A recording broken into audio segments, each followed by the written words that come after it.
Ok. Alors, moi, je vous propose un truc un peu différent que les précédents Militech, où c'était plus des présentations de projets et autres. Je vous propose plus une activité autour des particularités du langage Kotlin. Qui c'est ici qui n'a jamais fait de Kotlin? Ok. Donc, pour vous, ça va être intéressant. Parce que vous connaissez bien Java, j'imagine? Non plus? Bon, bah, ça va être très intéressant. Pour ceux qui ont déjà fait du Kotlin, ça peut être intéressant aussi, puisqu'il y a des choses qu'on ne connaît pas trop. Peut-être que ça va vous faire aimer plus le Kotlin ou pas. À voir. Donc, ça va se présenter sous... j'ai plusieurs petits fichiers là, avec des petits exemples de code qui sont très courts, 5, 6, 10 lignes maximum. Avec 4 possibilités. Sur le questionnaire que vous avez sur votre téléphone, envoyez un code, vous mettez ce que vous comptez. Ensuite, je lance le code et puis on voit le résultat. Et ensuite, si quelqu'un veut expliquer ou proposer une solution, des fois, au problème qu'il y a et qu'il y arrive, oh, d'ailleurs, il aura le droit à des fois.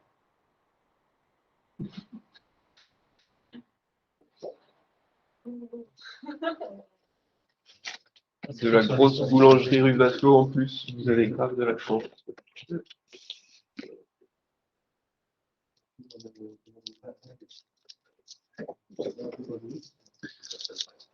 Ok. Est-ce qu'il y a des questions là-dessus? On est parti alors. Oh, on commence par le numéro 1, c'est mieux. Donc voilà à quoi ça ressemble. 4 propositions. Est-ce que ça va printer isFoo, not foo? Est-ce que ça va pas compiler? Ou est-ce qu'il va y avoir une exception? Donc là, vous avez 30 secondes pour réfléchir et répondre à la question.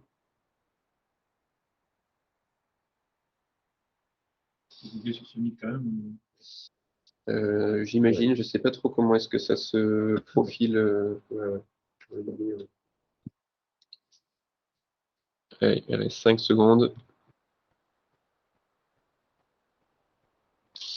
Je le lance. Et bim. Ça n'a pas compilé. Deux personnes qui ont réussi. Qui c'est qui va expliquer? Je vais expliquer. Il n'y a pas d'opérateur ternaire en Kotlin. Ça n'existe pas en Kotlin, l'opérateur ternaire. Tu t'es gouré? Il y a plus simple que ternaire. Non, c'est ça. If else. C'était un choix des créateurs du langage. Je pense que ça doit être une des fonctionnalités qui manque le plus au truc. Pas mal d'opérateurs qui contiennent le nul. Ouais, il y a l'opérateur Elvis qui peut faire un peu quelque chose comme ça, mais si tu veux vraiment faire un opérateur ternaire, tu es obligé d'utiliser le if-else, quoi, qui est un peu fastidieux à écrire.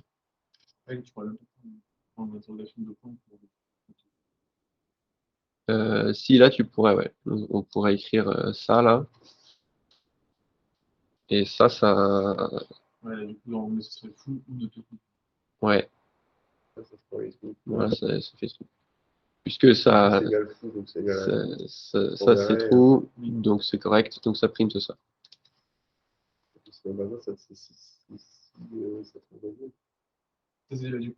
Bah, si on veut printer not foo, il faut faire comme ça. Et là, voilà, là c'est fou puisque c'est ici, et si on met celui-ci à nul, voilà.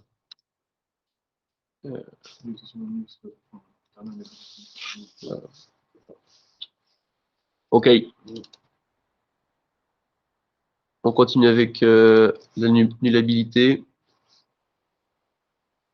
Yes, Charles, bravo.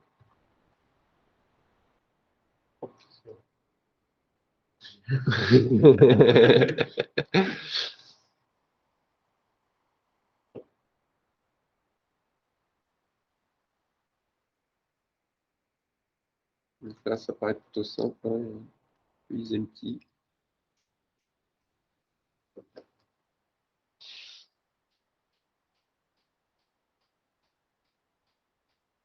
Tout le monde a répondu.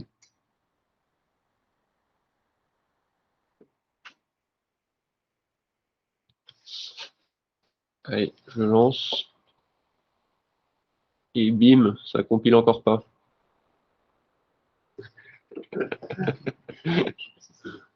Pourquoi? Parce que on utilise. Enfin, pourquoi? Quelqu'un veut expliquer? Du coup, là, la probabilité est nulle, donc on n'a pas de valeur trop fausse, puisque c'est nul. On va pouvoir donner dans le if, rajouter du coup l'opérateur qu'on a vu juste avant pour donner si on peut rentrer ou pas, ou alors jouer les nuls. Ouais, Si on veut utiliser la condition trop fausse, on peut faire le point d'interrogation de points, dire si on veut que ça rentre dans la boucle ou pas. Ou sinon, ouais, il y a une solution plus simple. Deuxième tir nul. Il y a une solution plus simple. Puisque là, la valeur, elle peut être true, false ou nulle. Et c'est ça qu'il ne faut pas oublier, c'est que quand il y a la nullabilité, on est obligé de la prendre en compte. Égal true, c'est quoi? Et ben, il force, et du coup, le type de retour de cette valeur-là, là, c'est booléen point d'interrogation, donc booléen nullable. Et du coup, le if à l'intérieur, il prend uniquement un booléen. Donc, tu ne peux pas juste lui donner un booléen nullable. Par contre, le égal, lui, il renvoie tout le temps un booléen. Et il compare un booléen nullable avec un booléen. Et du coup, il peut faire la comparaison. Il n'y a pas un opérateur qui permet de renvoyer une valeur si l'assertion précédente est nulle. Ouais. C'est deux points d'interrogation, non? Alors ça, c'est le comme ça. Là. Ça, c'est le 10. Tu peux le double point d'exclamation comme ça, là où tu te tires une balle dans le pied. Oui, il y a ça, mais sinon il n'y a pas d'autre. Du coup, ce que tu as fait là, le dixième tir égal trou, c'est comme si tu avais remplacé le F10 autre. Ouais. Oui. Ouais, tout à fait. C'est pas du coup le point d'exclamation qui tient dans le pied. Ça là, ça veut dire, je sais que ça peut être nullable, mais tais-toi, donne-moi quand même le type sans la nullabilité. Donc là, ça va prendre le string tout court. Mais si c'est nul, bah, ça va péter une NPE. C'est dangereux, mais des fois, c'est utile. Sauf quand, juste avant, c'est écrit que c'est égal à nul. Quoi. Venez vous servir en cookie, en fait, si vous voulez. Hein.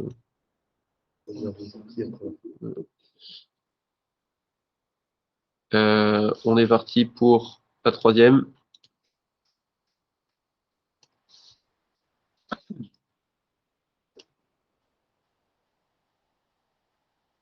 Un peu similaire.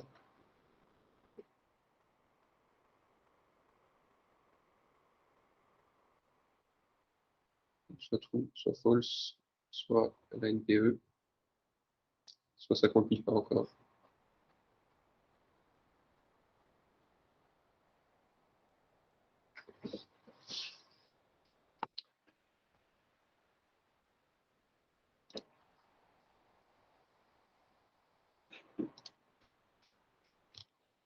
Je devrais mettre un peu moins de temps sur les slides.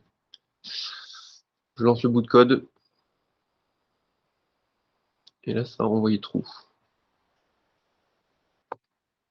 Qui veut expliquer pourquoi ça marche? Parce que du coup, par rapport à l'opérateur là, on a le point d'interrogation, là on ne l'a pas, parce qu'on peut justement Ouais, mais du coup, pourquoi est-ce que... Ouais, pourquoi ça peut-être pas une NPE là? C'est une extension sur string. Si on va voir la définition du isNull or empty, ah ben, ça c'est une fonction d'extension sur le type string nullable et pas sur le string tout court. C'est pour ça que ça fonctionne. Et derrière, dans la compilation, ça crée une classe avec un nom bizarre qui peut être appliqué sur nul ou sur une string. Je vais te dire ce que c'est qu'une méthode d'extension. Du coup, Ah oui, pour ceux qui ne savent pas, méthode d'extension, tu peux dire, alors, est-ce que je vais réussir à l'écrire? Une fonction sur string, par exemple. On va l'appeler blabla.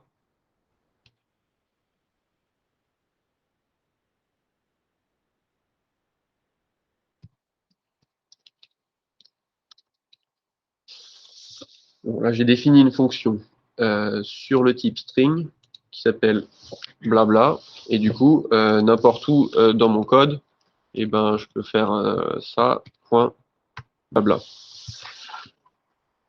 Du coup, là, ça transforme n'importe quel string en le string bla.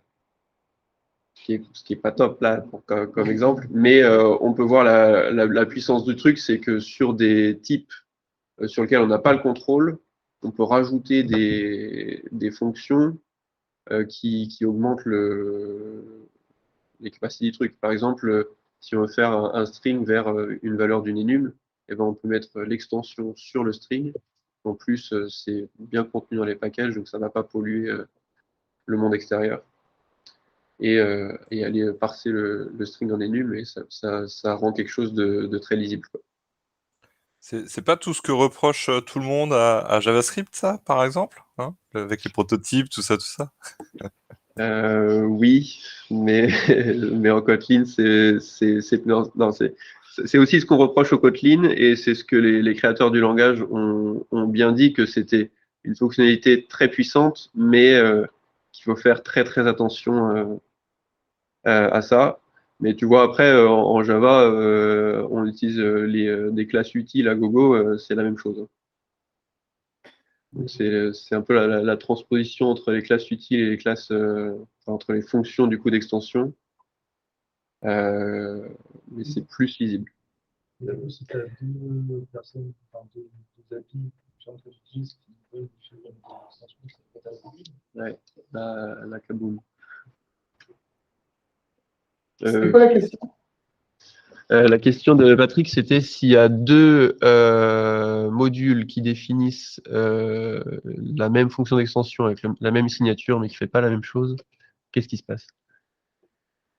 Eh bien, il se passe que tu importes la bonne fonction d'extension, et du coup, il n'y a pas de souci. Et là, sur ton exemple, là, sur le string nullable, parce que ça veut dire que c'est pas un pointeur nul et qu'il a quand même réussi à typer dans quelque chose qui aurait du code malgré tout, quoi. Ouais, bah c'est la puissance de Kotlin, c'est que la nullabilité, elle est intégrée au langage. C'est pas, en fait, le type, c'est pas string, c'est vraiment string nullable. Et, euh, et du coup, Oui, non, mais c'est pas parce que tu as un type que tu as du comportement, quoi. Tu vois, enfin, c'est ultra violent, quand même. Je sais pas comment ils font ça. j'ai pas trop compris. Le problème du NPE, c'est quand même que, il y a un moment, ça prend nulle part, quoi. Donc, le problème, c'est que tu peux avoir un type, c'est pas parce que tu définis un type que tu as une référence, là. Là, tu n'as pas de référence et tu arrives à exécuter du code, quoi. Eh bien, si, parce que nul en Kotlin, c'est pas nul, c'est un type. Et son type, c'est Je suis trop vieux pour ces conneries, c'est pas possible. c'est ça. C'est any. C'est any nullable. En Kotlin, tous les types héritent de any ou any nullable qui sont nullables. Et il y a un autre type magique qui s'appelle nothing, qui hérite de tous les types. Mais rien n'hérite de nothing. Jean-François, coupe ton micro. Si t'as rien à dire. Quelqu'un qui parle là ou... Ouais, c'est Jean-François qui a un petit souci de micro. Ah oui, d'accord, ouais. Voilà. Je vois sur la question, comme sur les méthodes d'extension, c'est deux lignes. C'est pas Ouais. définissent des méthodes. Choisir laquelle tu fais. Si, parce que tu importes la fonction d'extension du package de la lib que tu veux. Au moment où tu utilises. Au moment où tu l'utilises. Ouais, c'est ça. Dans les imports, tu as structuré. C'est ça, ouais. C'est justement la différence avec du JavaScript. Ou Le JavaScript, quand tu vas rien du mettre à tout. jour le prototype, ça va le mettre à jour dans toute ton exécution. Là où dans Kotlin, c'est au moment où tu vas importer la méthode d'extension dans la classe que tu es en train d'écrire toi, et tu vas dire je vais appliquer tel comportement. On peut le voir comme une méthode statique, c'est ce que disait Noé, ça remplace les utils. Ça ne fait pas plus que ça en fait. Ça ne va pas modifier le bytecode ou quoi. Okay, Noé, tu peux afficher le chat à côté sur l'écran parce que ça permettra que vous voyez quand on vous dit qu'on n'entend pas les questions ou des trucs comme ça, parce que tout le monde ne Je le peux remonte pas. afficher le chat. Oui, je peux afficher le chat. Alors. Vous pourrez lire notre rôle aussi. On va même le... Tu peux pas le développer le chat. On va l'afficher là, comme ça là.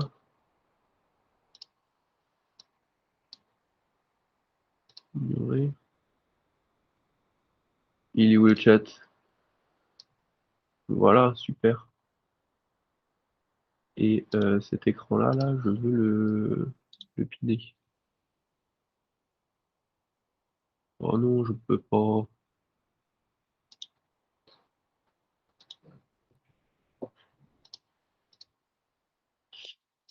C'est dommage. Parce que Chrome, on peut le piner à l'écran. Bon, Mais... tant pis, on aura essayé, mais pensez à répéter les questions, s'il vous plaît. Merci. D'accord, ouais, j'y pense. Ok, on passe à la suite. Comment? Yes, merci. Toujours Charles qui mène la danse. Hop. Alors là, on a l'opérateur Elvis, ici, et on fait une addition.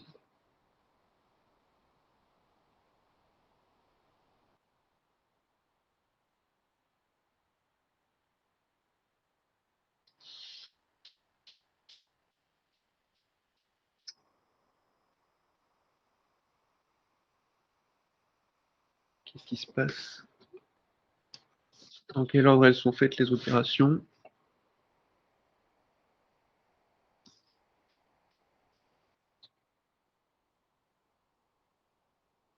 Deux.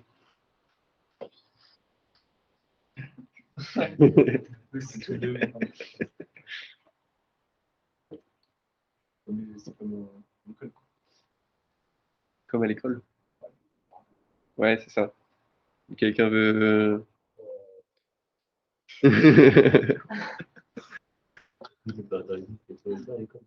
Ouais, l'opérateur Elvis, c'est prioritaire. T'as pas les parenthèses. Ce qui est écrit, c'est comme ça. Et vu que X, il est évalué, eh bien, la somme, c'est juste X. Vu que c'est à droite de l'opérateur, tout est Après, c'était pas dans un scratchpad, il fait le J, il fait Oui, j'ai désactivé toutes les erreurs de compilation et de trucs. C'est bien le principe de l'exercice. Ok, on passe à la suite. Encore de l'annulabilité.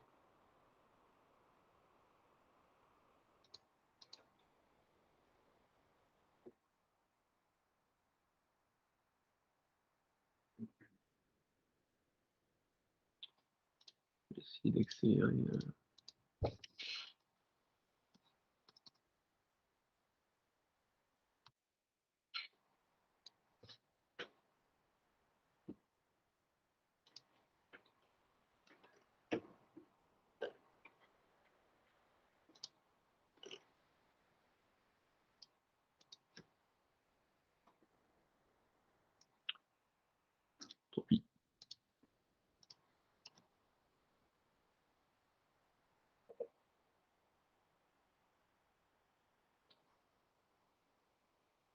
nul.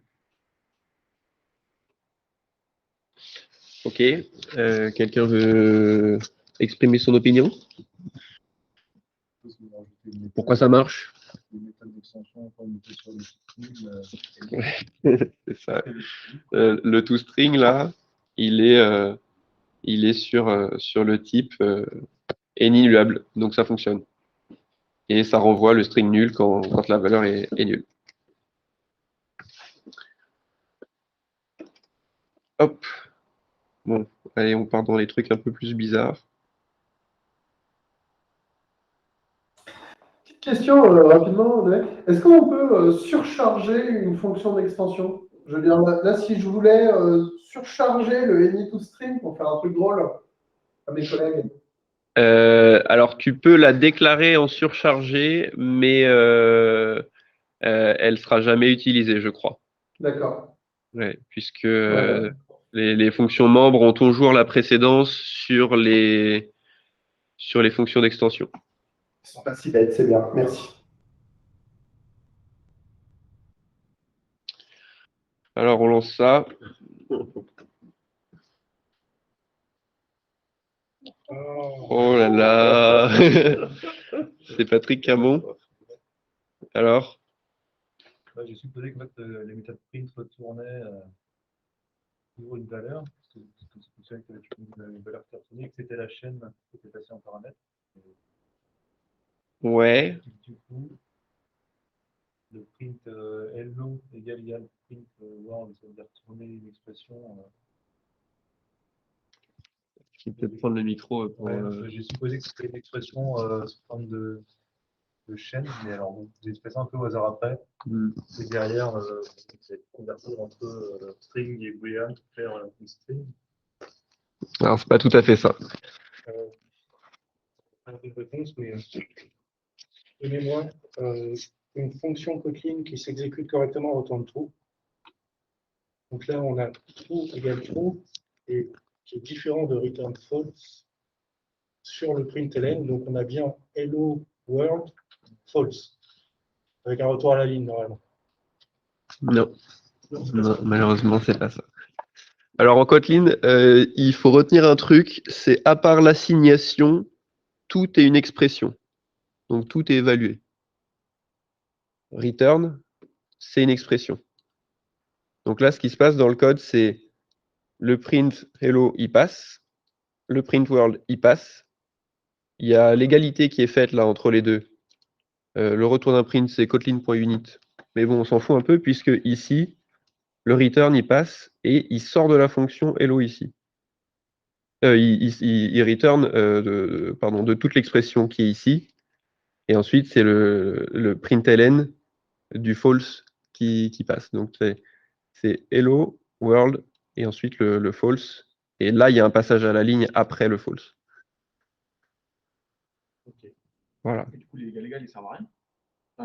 Oui, les égal, ils servent absolument à rien. Et...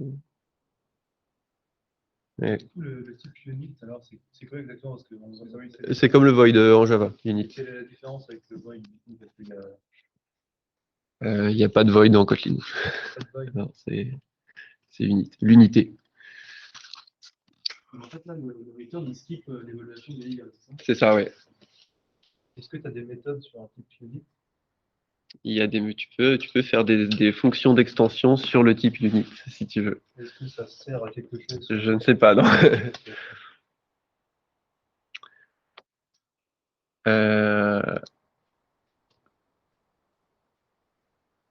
Jérôme qui a pris la tête. Donc là, une liste, un problème qui est bien connu pour nos amis du monde JavaScript. Entre les accolades, là, ça veut dire que c'est une lambda, une fonction.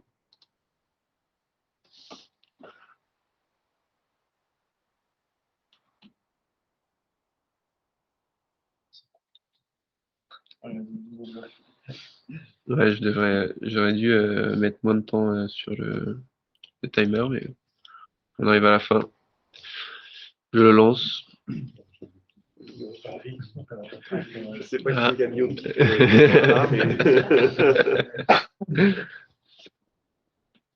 Est-ce que je sais pas si c'est quelqu'un à distance qui a eu la bonne réponse ou au pif? Alors en JavaScript, il y a enfin, dans tous les langages d'ailleurs, hein, il y a les variables qui sont passées par valeur ou par référence. Et là, c'est exactement la même chose. Dans une boucle for, ici, cette variable-là, elle est considérée comme passée par valeur. Donc, elle est capturée dans la lambda par sa valeur. Par contre, le fait qu'il y ait un var ici, ça fait qu'on la capture par référence. Et du coup, vu qu'elle est incrémentée à chaque fois de la boucle, à la fin, ici, elle est égale à 3. Quand on vient exécuter chacune de ces méthodes-là, eh bien, elle est toujours égale à 3. Le principe des closures en JavaScript. Et du coup, là, le hit, parenthèse, il exécute le for. Ouais, alors, ah oui. Dans le result, là, on stocke une liste de fonctions qui ne prennent pas de paramètres et qui retournent void, unit. Et à la fin, on exécute chacune de ces fonctions qu'on a mis dedans pendant la boucle. Puisque là, on n'a pas printé pendant la boucle, on print après, pendant cette boucle-là. Ouais. Et le hit, là, c'est un mot-clé qui est disponible dans toutes les lambdas qui prennent un paramètre. Donc là, le hit, c'est chacune de ces méthodes-là, quand ça passe dans la boucle for each.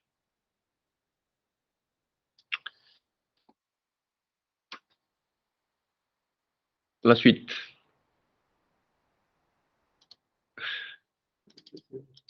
Celui-ci. Donc là, on a encore des trucs bizarres, plein de mots-clés. 2 return.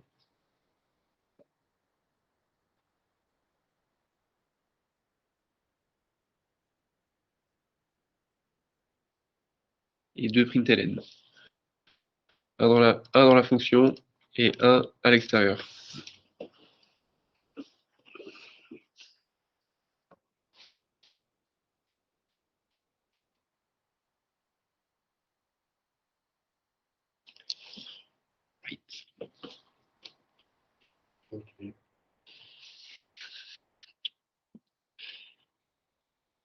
Alors, qu'est-ce qui s'est passé?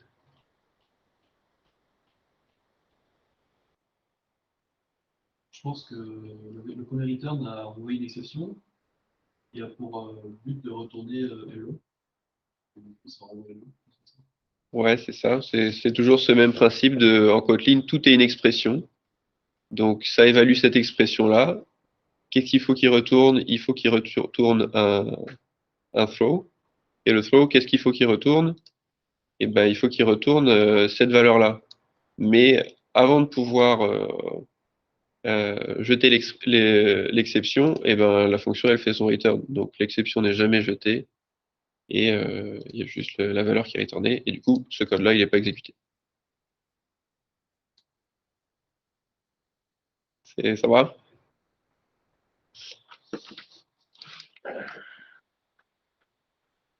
Hop. Oh, Alex.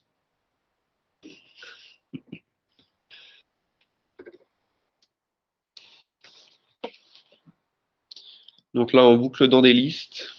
On a encore des returns qui sont à des endroits bizarres. Et des prints.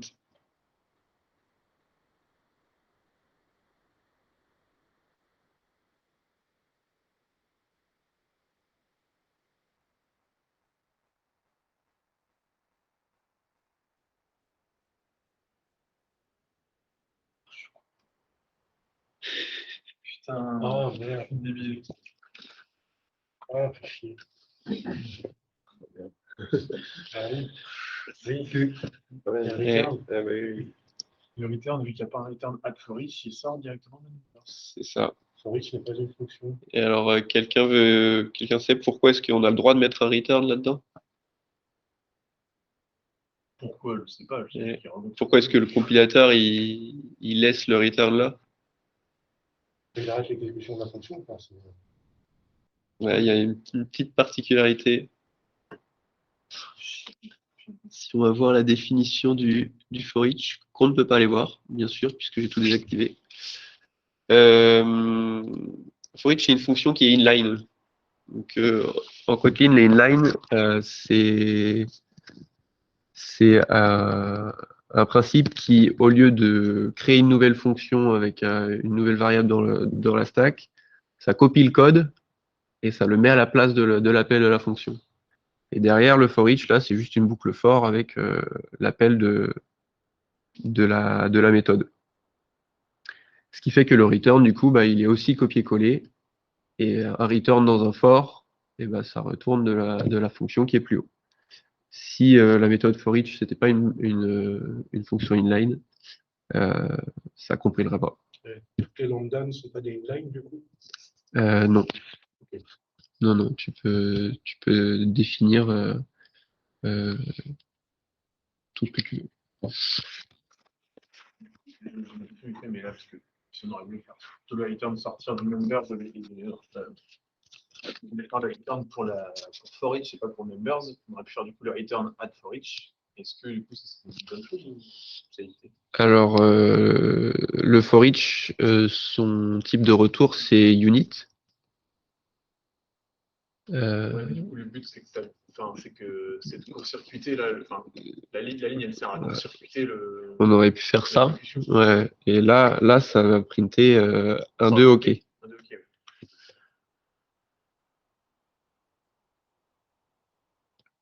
ouais. Puisque là, on quitte le return du contexte qui est défini par cette phrase, cette annotation-là.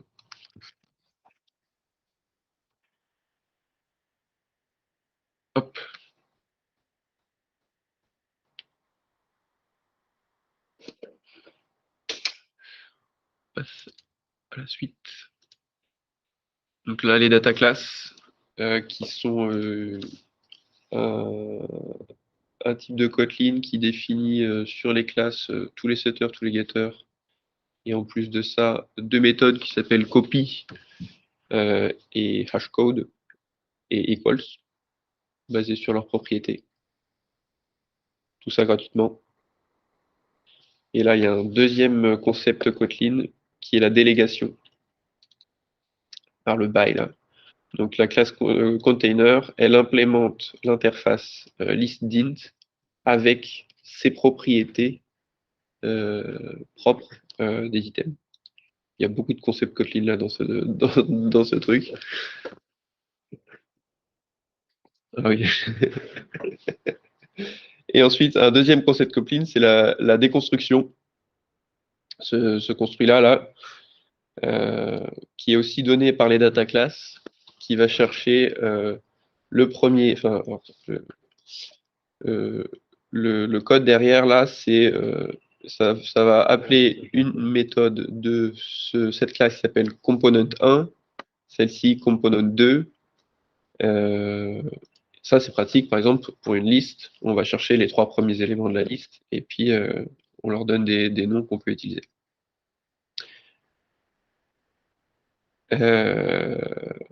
Et du coup, là, ce qui s'est passé, donc,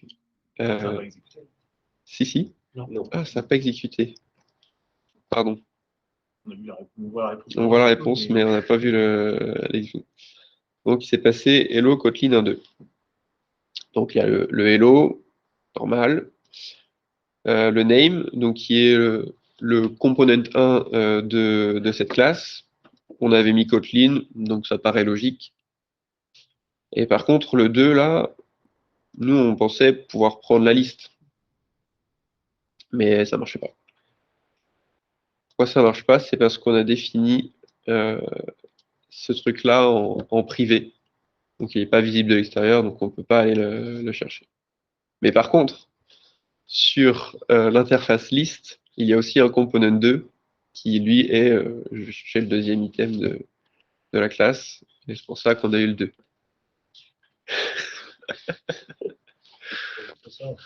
C'est un peu capillotracté. Hein. J'aurais peut-être dû montrer plus longtemps la truc avant de lancer le questionnaire. Peut-être faire ça pour les suivantes parce que ça devient un peu corsé aussi. Ouais. Juste autrement. Maintenant, on est tous des compilos. Là. La Romain dans le chat, il n'est pas forcément plus clair. Hein. Ouais.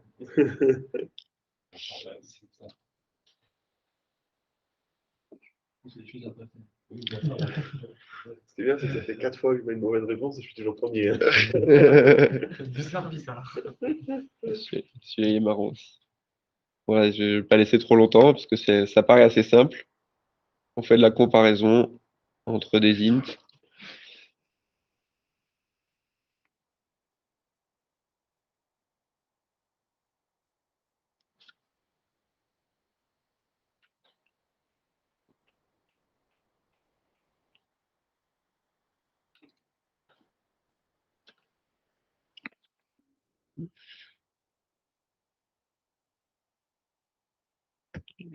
Je le lance.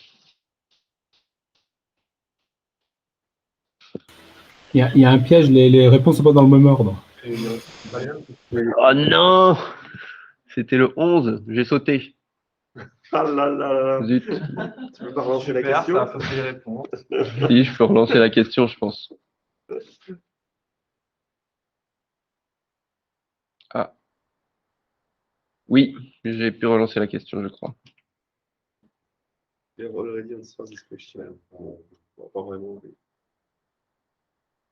On peut pas répondre, ça dit qu'on a déjà répondu. Ouais. Ah, bon. Est-ce que quelqu'un veut...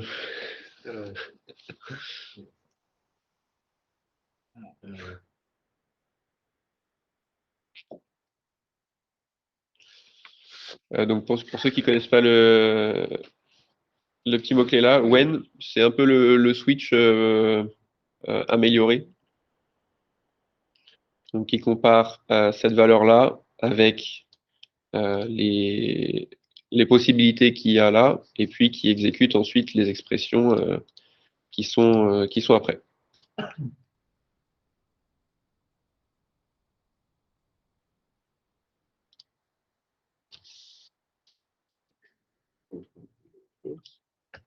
Je le lance. Ça va pas être ça, c'est pour ça. Voilà. True, false, true.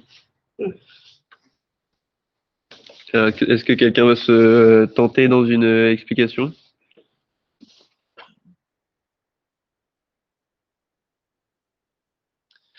Alors, en fait, le when, il y a deux manières de l'utiliser, et là, on a utilisé les deux manières en même temps.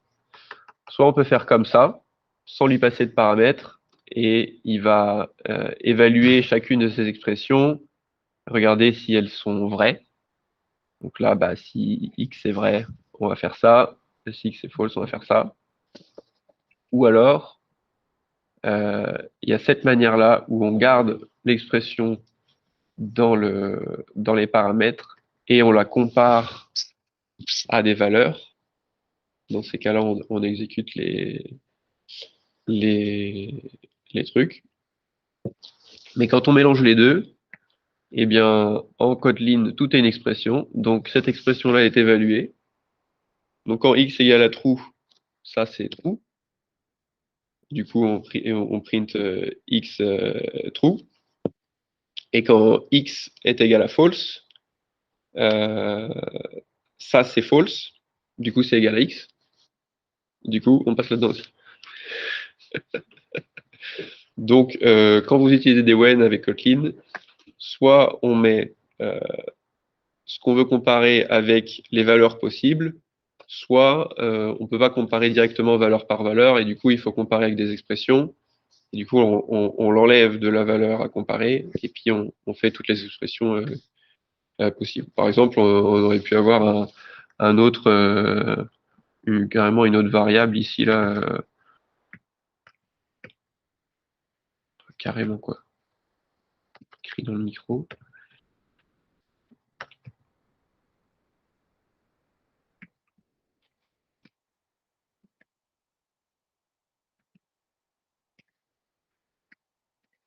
Ça, c'est valide. Par contre, si on met le x ici, c'est toujours valide parce que le x est un booléen, mais si x était un string, bah là, ce serait plus valide parce qu'il essaierait de comparer, enfin, ce serait valide, mais ça passerait jamais dans la branche puisque il essaierait de comparer un string avec un booléen et ça ne fonctionnerait pas. Des questions?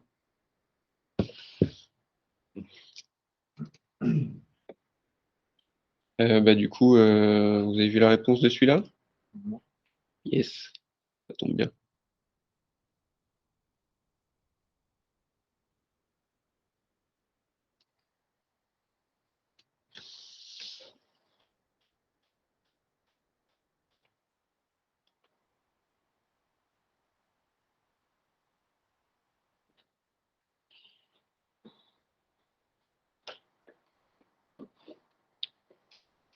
Là, c'est assez simple, hein, il y a juste des comparaisons. Ouais, on continue.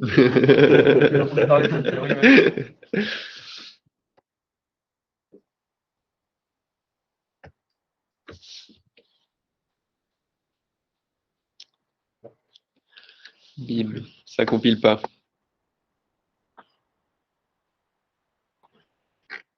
Quelqu'un veut se tenter? C'est parce que, alors, comme on peut le voir vite fait en souligner au niveau de l'éditeur N10, là, le, bon, déjà, enfin, le C inférieur à A, il passe, mais le B inférieur à D, il passe pas parce que le B, il essaie de prendre celui de la fonction, en mode B égale quelque chose. Oui, il ne le prend pas. Non, c'est encore plus bête que ça. En fait, là, ce qui est écrit, c'est ça.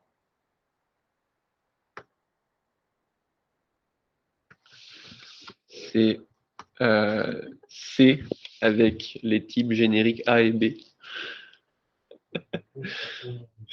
Donc ça ne compile absolument pas. Comment est-ce qu'on corrige ça? Ouais. Il n'y a pas en tête. Là, ça fonctionne. Bon, après ça, c'est des trucs qu'on ne rencontre pas dans la vraie vie parce que l'IDE, il vous gueule dessus tout de suite. L'afficher le chat, ça troll pas mal. Ouais.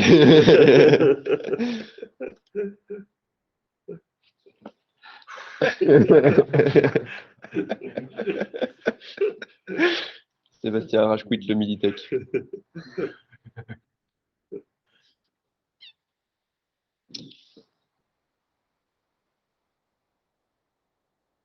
Hop, Alex, toujours en tête. Ok, donc là, je vous donne un peu le temps de lire le truc. Une des grandes fonctionnalités de Kotlin, c'est la possibilité de fabriquer des DSL, donc Domain Specific Language, où on écrit toujours du Kotlin, mais c'est très facile à lire, quoi. Là, on fabrique une bière avec son nom, c'est ça. On lui met du houblon dedans, et puis ça fabrique la recette. Tout ça, ça marche avec ces fonctions-là, là, qui prend en paramètre une fonction d'extension anonyme sur la classe recette, donc qui est cette fonction-là, là, ici, et on l'applique à une nouvelle recette. Donc apply, c'est un mot-clé enfin, c'est une fonction libre et standard de Kotlin qui donne un this là et qui applique toutes les expressions à l'objet. Je lance la question. C'est pas les réponses. Ah oui, les réponses, pardon, c'est important.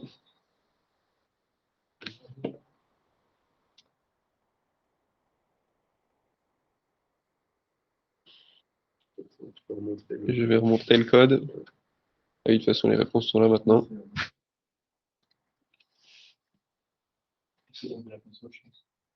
Comment?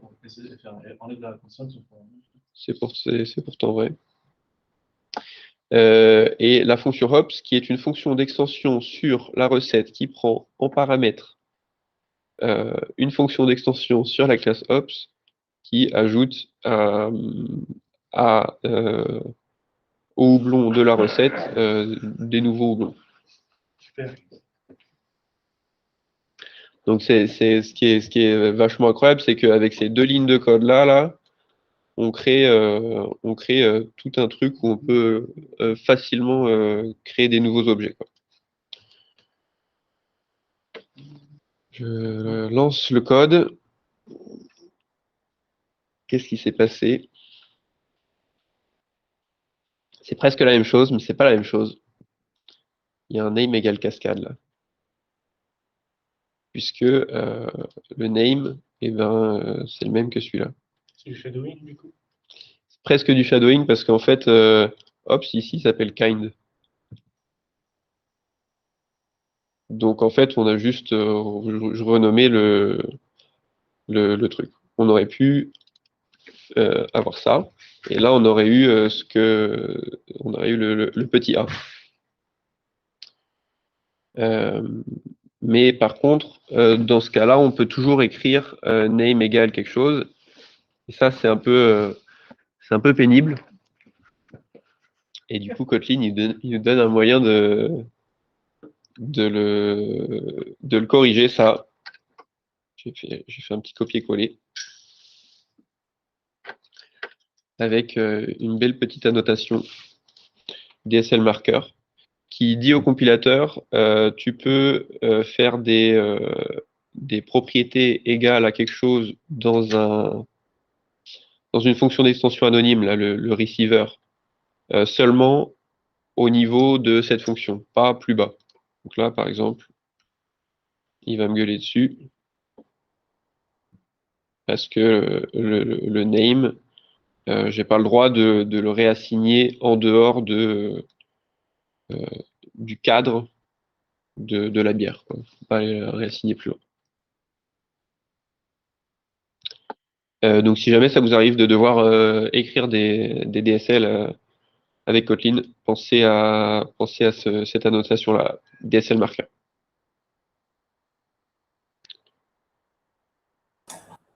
On est d'accord que si tu mettais pas des var et tu mettais des val, Ah oui, là ça fonctionnerait pas du tout. Ouais, ok. Bah ouais, tu pourrais pas du tout les réassigner. Il faut quand même que ça reste logique. Et le plus égal marche alors que c'est pas une mutable list. Le plus égal marche, oui, parce que tu peux additionner 2 listes ensemble qui sont pas mutables et les réaffecter à une variable qui n'est pas mutable non plus. Tu n'as pas muté les listes. Ça marche parce que c'est var. Ouais, ça marche parce que c'est var. Hein, ouais.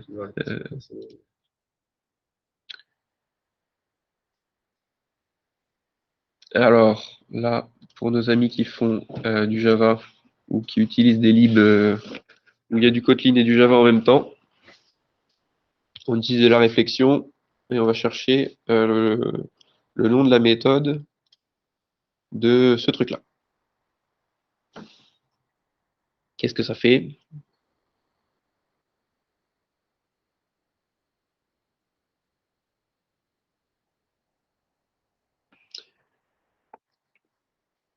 Et par exemple, alors je ne sais pas si on peut y aller. Non.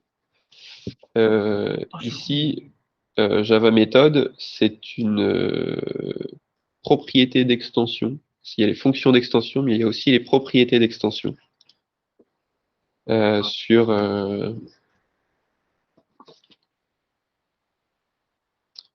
les classes. Bon, là, c'était un piège. C'est vrai que les autres fois, ça n'en était pas. Voilà. Comme d'habitude. Alors, en fait, en Java, le principe de internal, là, ça n'existe pas. Même si avec les nouvelles versions de Java, ça existe, mais Kotlin, il veut être compatible avec les versions précédentes. Internal, ça veut dire que c'est accessible par les classes du même package, mais pas par les autres. Comme ça, on peut avoir des classes internes à un module, livrer la librairie, et puis c'est pas disponible. Et vu que Kotlin est complètement interopérable avec Java, eh ben, on n'a pas envie de polluer le namespace du Java avec une méthode qui ne peut pas être appelée. Du coup, on l'appelle différemment. D'où le hello $main. Comme ça, depuis Java, on ne peut pas appeler cette classe interne. Ce que je comprends pas, moi, c'est pourquoi est-ce que tu as besoin d'apporter Java méthode Puisque c'est une propriété d'extension sur ce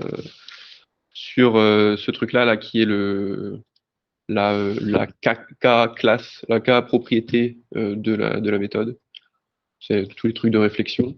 Mais ça, c'est une propriété d'extension. Donc, quand tu utilises une propriété d'extension, c'est comme quand tu utilises une classe utilitaire où il faut l'importer, quoi.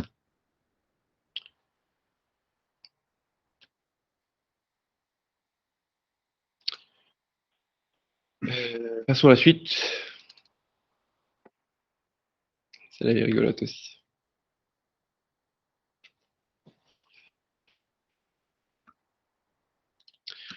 Donc là, réfléchissez au typage. Pic, c'est une fonction avec un générique de type T. Et les deux fonctions retournent le même type.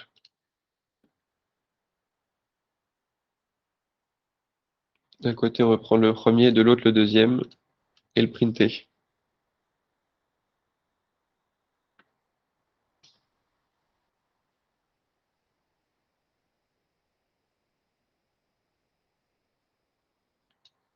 Hop.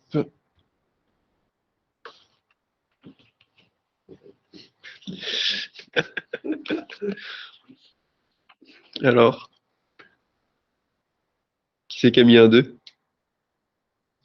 Personne. Si, il y a une personne qui a mis un 2. C'est bon. Ouais. Non, je crois pas. Alors, qui veut se lancer dans une explication? Ouais. Ah oui. Bon, bah, Il retype à l'exécution. il retype à l'exécution presque. Pas du tout en fait.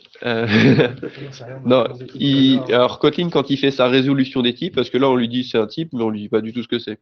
Et là, quand on lui donne les deux lambda, on lui donne pas du tout les types des lambda non plus. Donc il va chercher un type en commun à ces deux trucs-là. Pas unit, mais any, puisque tous les types héritent de any.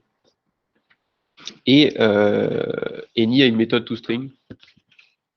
Donc il va pouvoir printer le truc.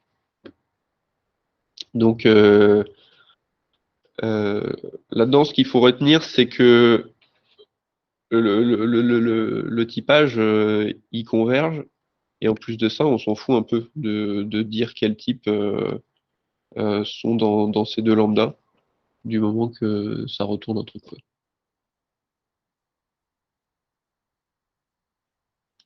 On est bientôt fini. Mal.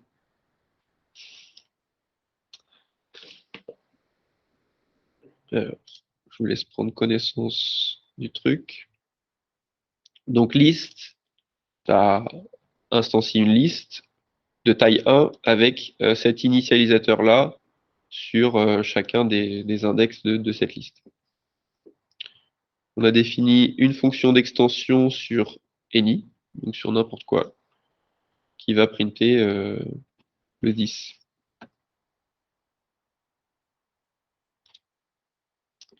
Et on fait 3 fois to console.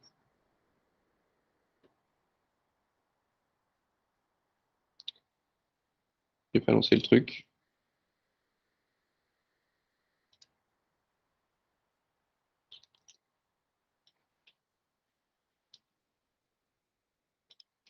Dans les réponses, il y a des trucs un peu bizarres.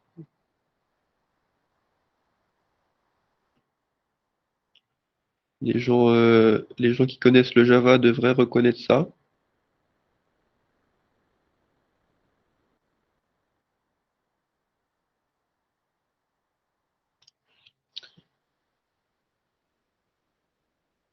Allez, je le lance.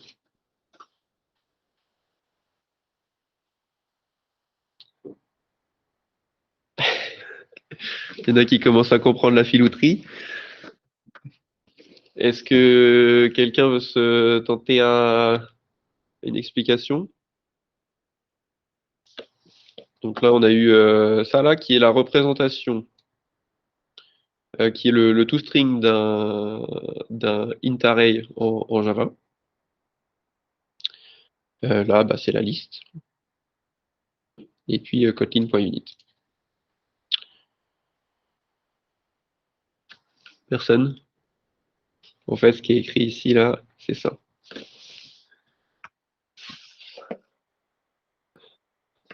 Il y avait un petit indice avec ce qu'il y avait au-dessus, là.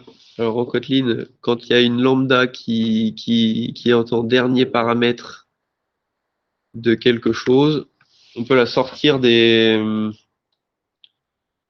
parenthèses pour un peu plus de lisibilité, sauf quand on met des espaces un peu partout et du coup, il se passe des trucs bizarres.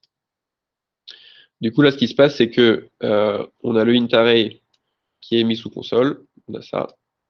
Ensuite, on a la liste, qui est juste une liste avec un élément qui est printé là. Et le kotlin.unit, du coup, il sort d'où? Résultat du tout ça. De celui-ci, ouais. Ouais. Parce que print, son type de retour, c'est unit. Puisque ça fait rien.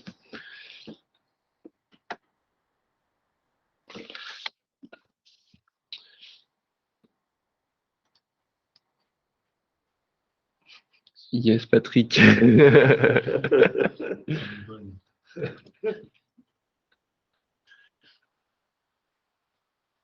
Donc là, c'est une super question pour Sébastien, ça. Donc, on a un nouveau mot-clé qui s'appelle infix, qui permet d'écrire les fonctions comme ça, sans point et sans parenthèse après. Et c'est aussi un opérateur, puisqu'on on peut aussi l'écrire sous forme de plus. Et puis, c'est un plus, mais ça fait plus 1 en plus d'additionner de trucs.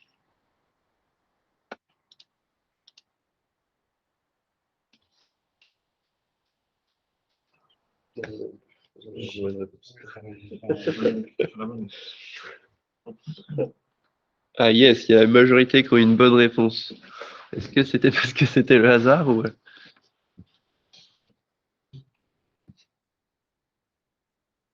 Quelqu'un veut se lancer? Qu'est-ce qui s'est passé dans chaque ligne là? Première ligne, ça a fait 1, moins 1 plus 2, ça paraît logique. Donc sur les opérateurs, c'est la fonction membre qui prend la précédence.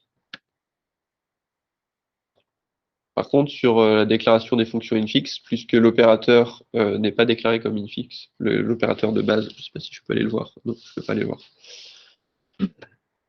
L'opérateur de base n'est pas déclaré infix, du coup on prend celui-là. Et puis là, on pourrait aussi appeler ce plus ici avec des points. On n'est pas obligé d'utiliser la notation infix. Mais vu que il y en a un qui est défini déjà dans la librairie standard, bah, ça reprend celui de la librairie standard. Donc c'est là où on commence à voir la dangerosité des fonctions d'extension. C'est que si elles sont cachées par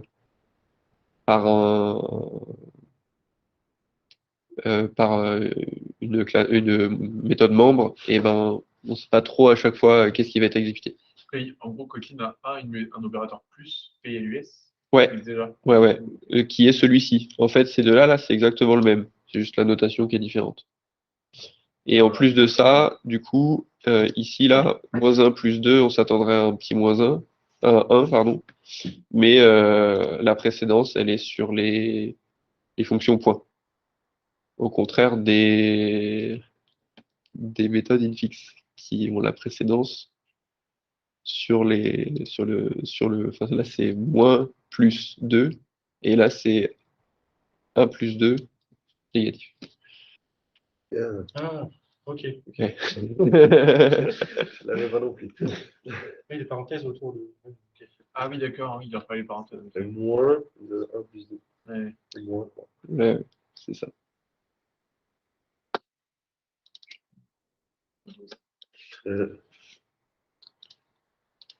Là, encore des lambda, deux notations différentes. Foo, elle a des paramètres par défaut. On pourrait même faire un petit foo comme ça. Et ça serait valide.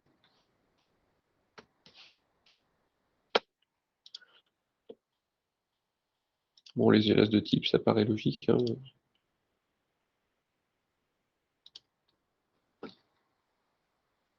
Oh, j'ai pas lancé le truc encore.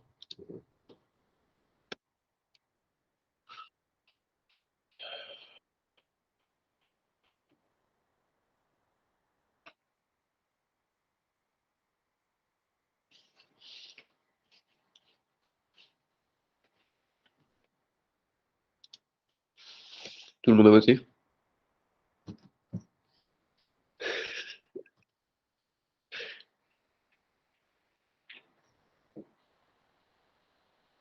C'était bien, c'était simple. Voilà, c'est l'avant-dernière. Les deux dernières, c'est un peu rigolo.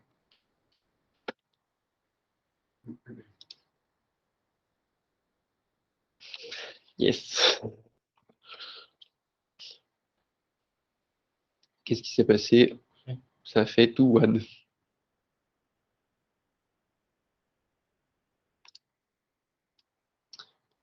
Est-ce que quelqu'un veut se tenter à réécrire les fonctions comme elles sont vraiment? Ici, là, Bah, vu que... Premier appel, c'est tu prends donc, du coup le dernier paramètre de la fonction, puisque la lambda n'est pas entre Voilà, parenthèses. c'est ça. Et dans le deuxième, c'est l'inverse. Voilà, vu Pour qu'on le a passé au premier et le paramètre. deuxième, c'est son paramètre par défaut, donc ça va être une lambda vide. Tout à fait.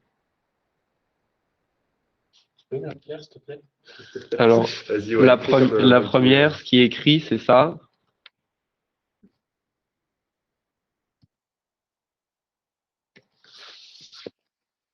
Et en Kotlin, quand tu utilises la notation où tu sors la méthode, la dernière méthode du paramètre, donc comme ça la met en dernier. Quand tu passes pas de premier paramètre, tu peux l'écrire comme ça. Quand il n'y a pas de paramètre du tout, tu peux carrément enlever les parenthèses. Donc là, c'est le deuxième, puisque c'est le dernier paramètre qui vient s'accoler après les autres. Et ici, là, on lui a donné le premier, et on lui a pas donné de deuxième, puisque le deuxième, il en a un par défaut. Si lui, il n'en avait pas un par défaut, ben, on serait obligé d'en passer.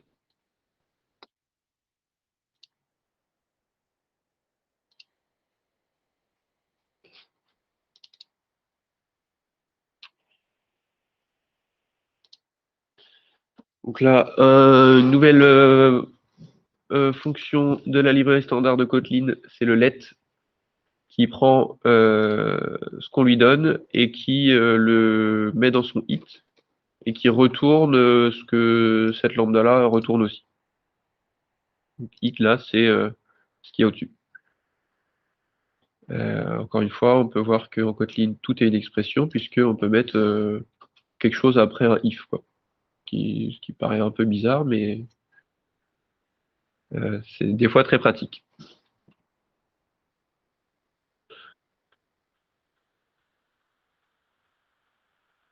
Oui, mais. Putain, je suis en train de dire, j'avais pas vu qu'il y avait la réponse. Ah oui, pardon, j'ai pas baissé, il y avait les réponses là. On les avait dans le questionnaire. Oui, non, c'est même Ouais. pas, je n'ai pas fait gaffe que ça défilait. Du coup, qu'est-ce qui s'est passé là? On a eu 0 positive. 0 positive. Marrant parce qu'on a eu 3 appels de fonction et on n'a pas eu négative. En fait, ce qui est écrit là, ici, c'est ça.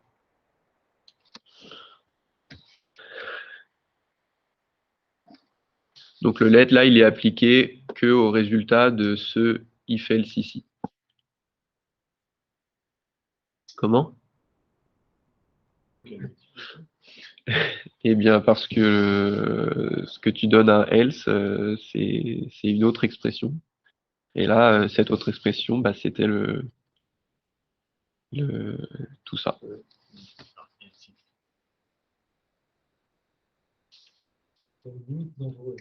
Oui, bah oui, c'est pour ça qu'il faut faire très attention. Des fois, c'est pratique de pouvoir retourner les trucs directement du if. Donc là, ah oui, pour ceux qui voient pas, dans les blocs if et else, la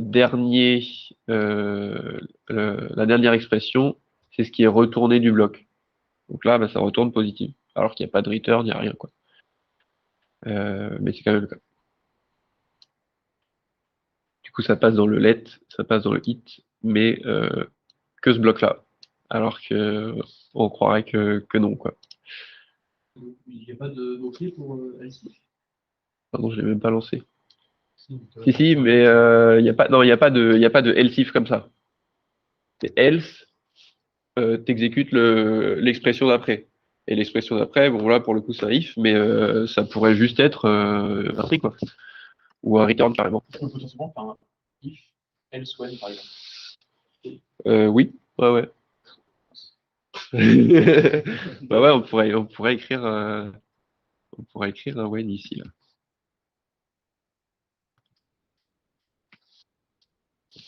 Et ça c'est valide. Mettre toutes ces branches, c'est valide, mais c'est vraiment illisible, quoi.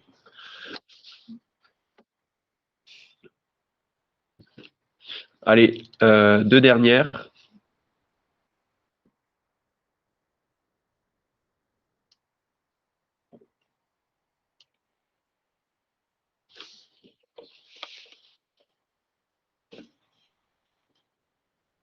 Voilà, ça va être long.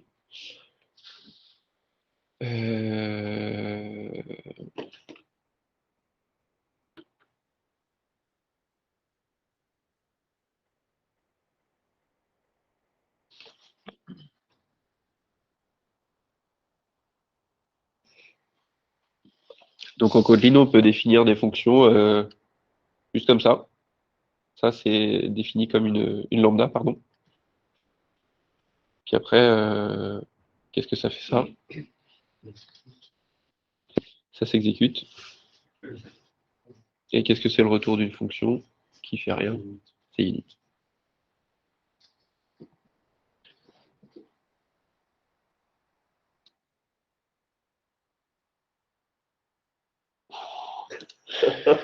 Trio de tête est sérieux. Allez, la dernière. C'est vraiment pour tout casser. Alors, petit indice, ça compile. Allez, je tente au pif.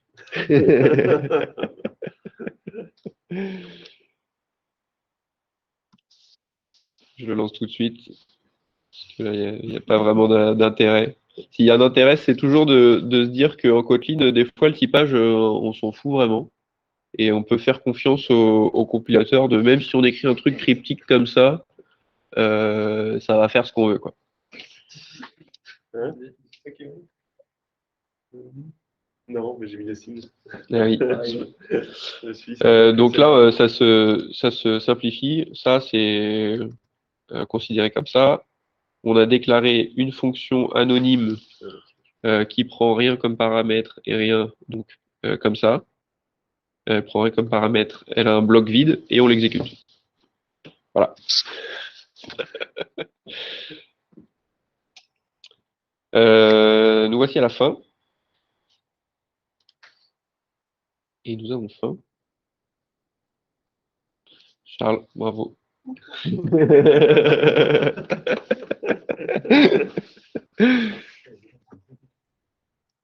Mais il y a des gens qui ont oublié de voter, peut-être.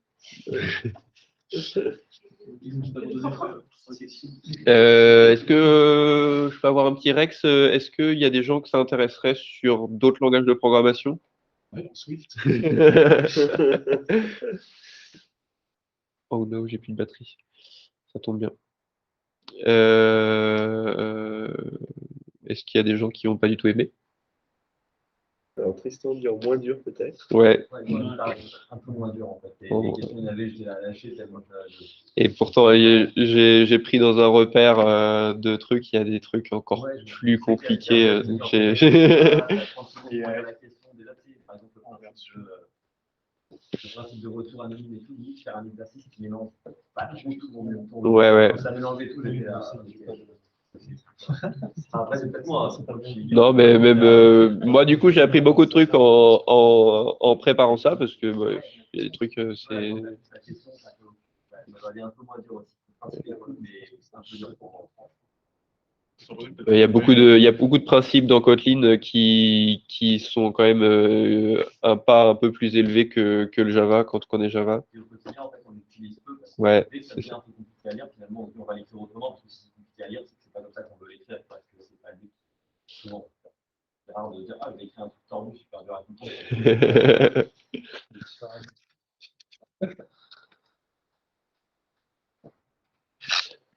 Ok. Bien, merci beaucoup. Tous ceux qui étaient à distance aussi, merci. Merci à toi. C'était sympa, c'était instructif. Oui, bah, c'était le principe. Après, c'est vraiment les bonnes pratiques à ne pas appliquer, hein. Ouais, c'est c'est vraiment ça. C'est écrit là, ne pas reproduire en production. C'est exactement ça. Non, parce qu'on dirait du JavaScript par moment, mais vraiment, enfin, on se dit, c'est. Mm. Ils ont repris Et quelques principes. si vous voulez aller en voir d'autres, des trucs comme ça, il y a tout un répertoire GitHub qui en recense plein. Il y en a des vraiment plus bizarres. Voilà, c'est rigolo à aller voir. Et il y a ce gars-là, Anton Kex, qui a fait des conférences où il présente les trucs et il explique aussi les réponses. Donc je vous invite à aller les voir aussi. Quand tu vois ça, tu te dis, Kotlin, j'avais utilisé ça, mais en fait, Java, tu peux faire le même genre de truc complètement tordu. Ah oui, en Java, tu peux te tirer une balle dans le pied aussi. Kotlin, au quotidien, ça ressemble pas à ça. Voilà. Pour ceux qui ont compris peur, jamais de ma vie, c'est en faire, non, je fais pas ça. Ok. Merci, bon appétit à vous du coup. Ouais, merci.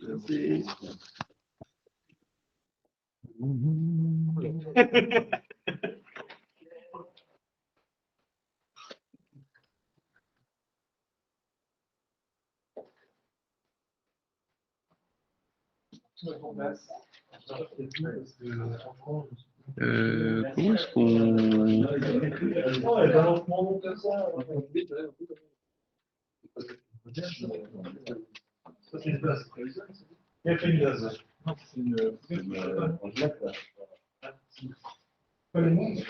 il n'y a pas les mêmes choses, c'est la même chose.